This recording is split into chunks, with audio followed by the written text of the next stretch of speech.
is wildwhales.org. You'll see the signs for You want to go around the other side? figure out how many animals live locally.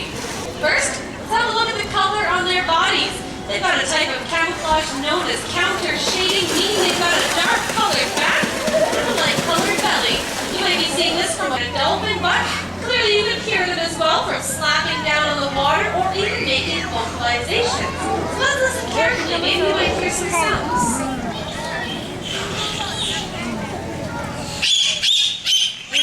But spotting a Pacific white-sided dolphin is something we hope people can continue to experience for years to come. And you help by adding to the numbers that we already have. In fact, the most recent sighting of these animals was around Robson's Bight, north of Vancouver. There's about 20 of these dolphins leaping around, creating quite a splash. And we know that because of people like you.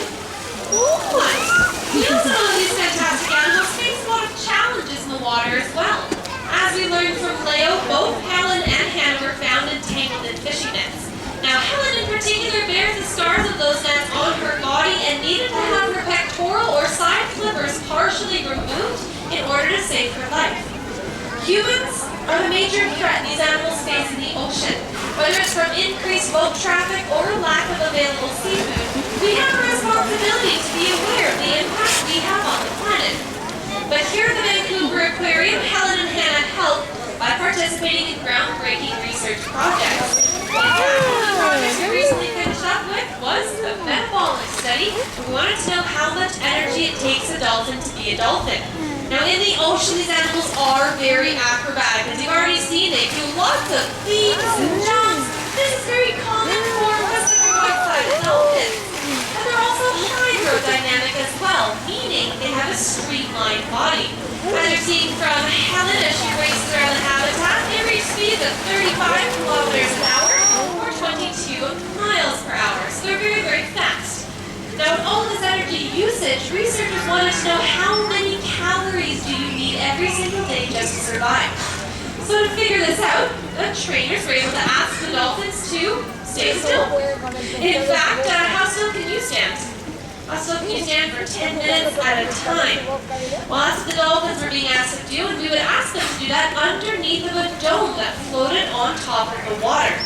Once they're in this dome, we could actually figure out how much oxygen their body was using just to stay still. So finally, in 2012, the researcher was able to figure out that Pacific white-sided dolphins like this need to consume 15,000 calories every single day just to survive. That is 10 times more than the average human. In fact, if you want to eat as many calories as a dolphin, you'd have to eat 50 cheeseburgers a day. That is gross.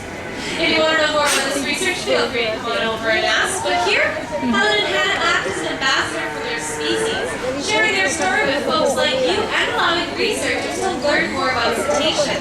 And again, it's because of you that we've been able to track the movements of animals in Howe Sound for over 30 years. Every sighting reported to wildwhales.org goes to researchers. If possible, they go out to photograph, identify, and catalog the individuals that they see. We are dedicated to the conservation of aquatic life, and we thank you for being here today, because it is with your help that researchers will reveal the secrets of marine mammals like Pacific white-sided dolphins. And that is vital to their continued survival. So I want to thank you for being here today on behalf of myself, on behalf of our trainers, and of course, on behalf of the beautiful Helen and Hannah. Thank you so much and have a wonderful day here at the Vancouver Aquarium. Thank you so much, everybody. Thank you. Galing mo. Punta tayo dun sa may pilog. Bravo!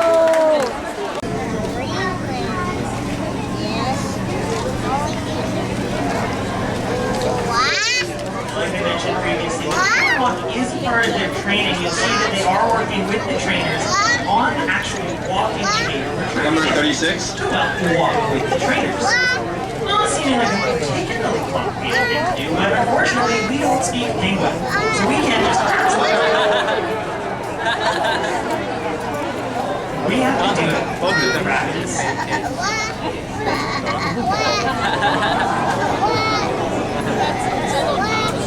But it seems like practice does kind of make perfect, so we can give the penguins a quiet round of applause, like a golf clap if you would like. Because that is quite impressive that they're able to make their way all across the exhibit.